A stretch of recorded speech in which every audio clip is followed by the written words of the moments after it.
So hey guys, in this video we're going to be building and deploying a developer portfolio. So this is a live URL. You can test it out in the link in the description.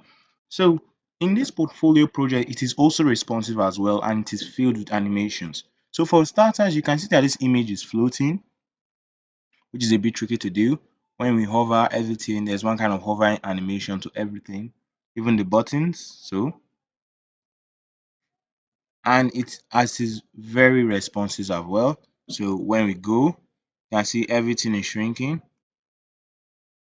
Then when we get to a mobile view, it collapses nicely into a mobile view. And it looks pretty nice, even on super small screen devices. So this is like a normal device. It's a medium device, okay? So you can see our portfolio here, which is looking pretty nice. So this is what we're going to be building in this tutorial. Please make sure to subscribe and like. We do a lot of HTML, CSS, and JavaScript projects on the channel.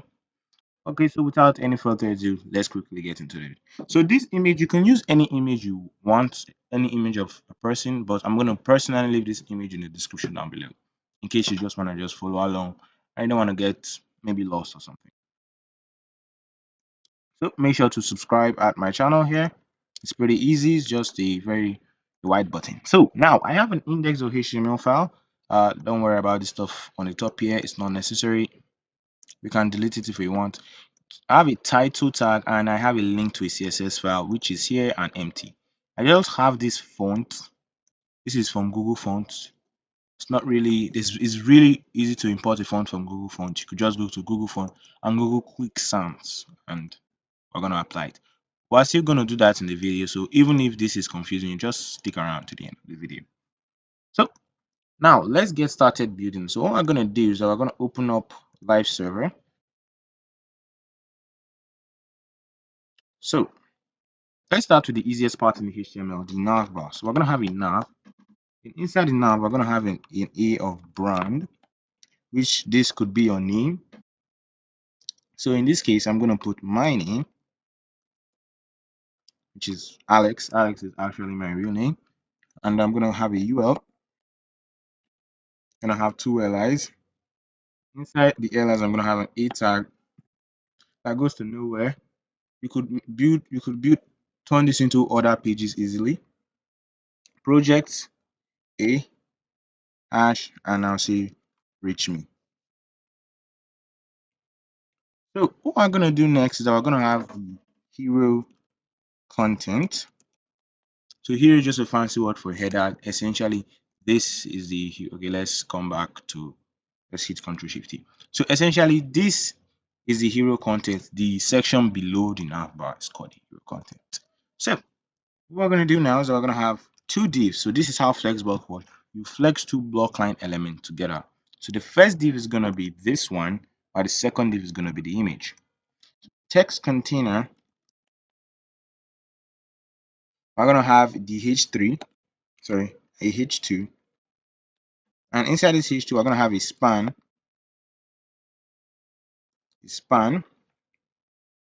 of hi. Then we're going to say my name is Alex. Then what we're going to do is we're going to have a h3 that says whatever you are, so front end web developer. You could write full stack web developer if you're a full stack web developer. So what we're going to do now is we're going to have two buttons. So let's not forget those, which is hire me, copy, and let's talk. So ID, I'm going to set the ID to second because the second button is styled a bit differently. Okay, so now that is that for everything in the text container. Pretty simple. Now we're going to have the background image actually.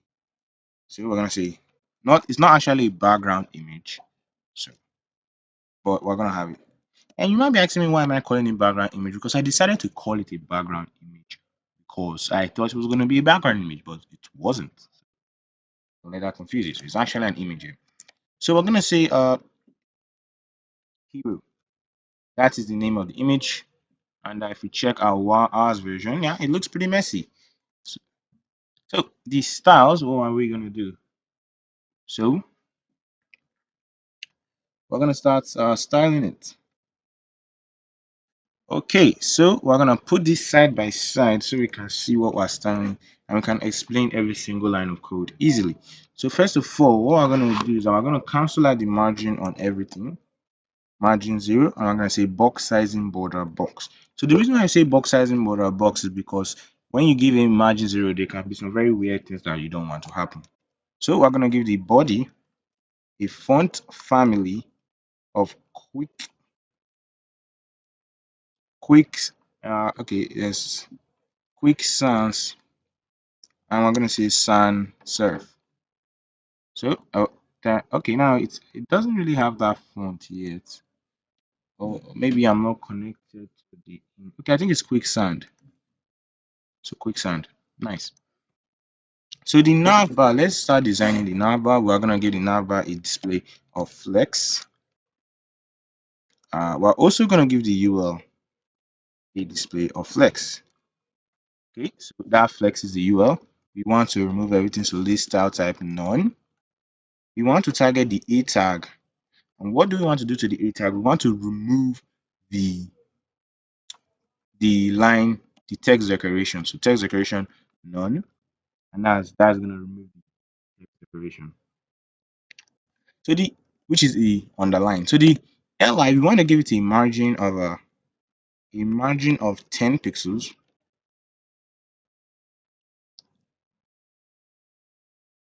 Okay, and on the navbar, we want to give the navbar a margin of 20 pixels and a justify content of center. Okay.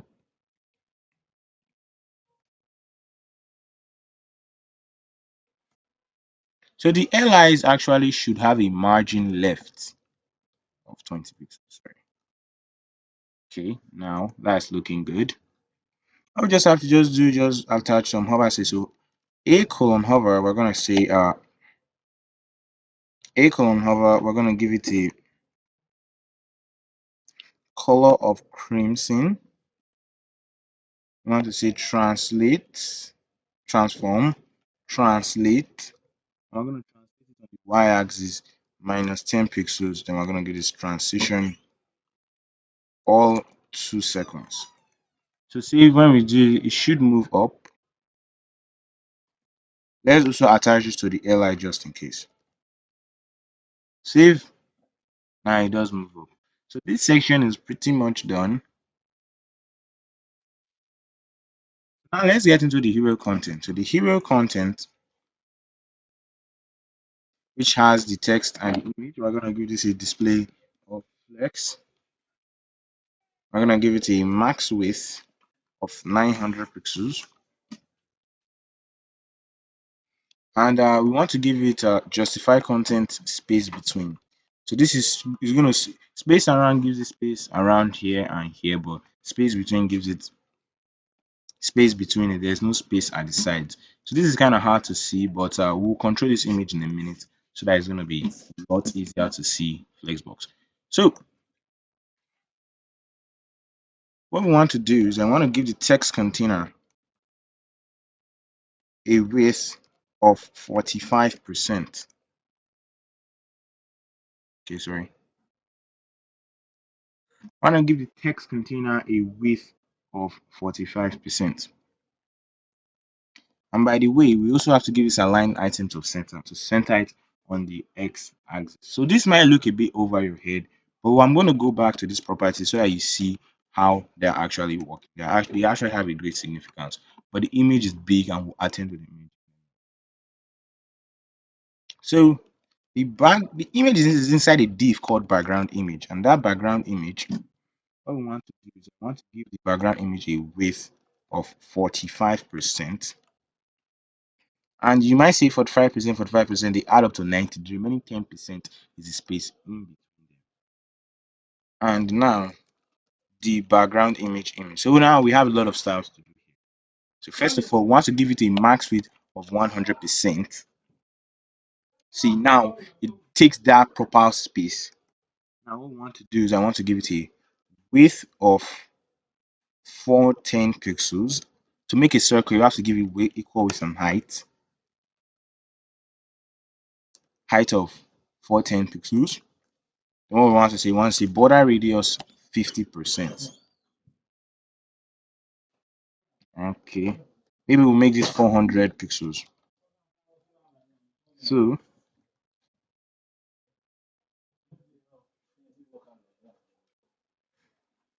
it is looking nicely. Let's check this is looking nicely, but the image is still stretched, and the way to fix that is by saying object fit cover. So this is going to make sure the image is not stretched. So we have that. And one essential part of here is that we forgot the paragraph. This is actually ChatGPT generated, but it's going to be in the final files. So this is ChatGPT generated. Save. So let's remove some parts and shorten it a little bit.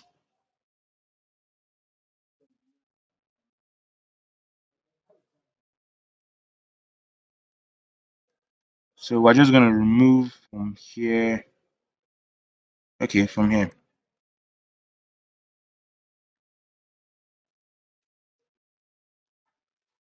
So, and again, this text is going to be in the description. So if we check it, now this is looking good. So what we have to do now is that we have to attend to the button. But before we attend to the button, we have the H2. So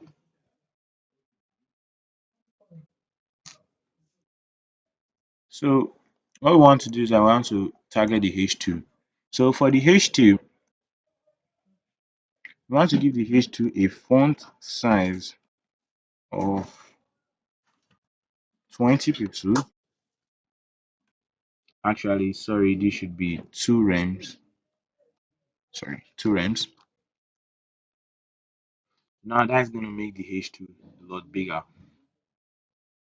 And the H2 needs to have some space. So what we're going to do is we're going to give it some space at the bottom of margin bottom 20. And for the H3, I want to give it a margin bottom of 20 pixels as well. Now the buttons here, they're going to have their own margin top. So margin top 20 pixels. So there's 20 pixel space here, 20 pixel space here, 20 pixel space. So this just divides the different sections. So the button again, so the button has a lot of styles on it.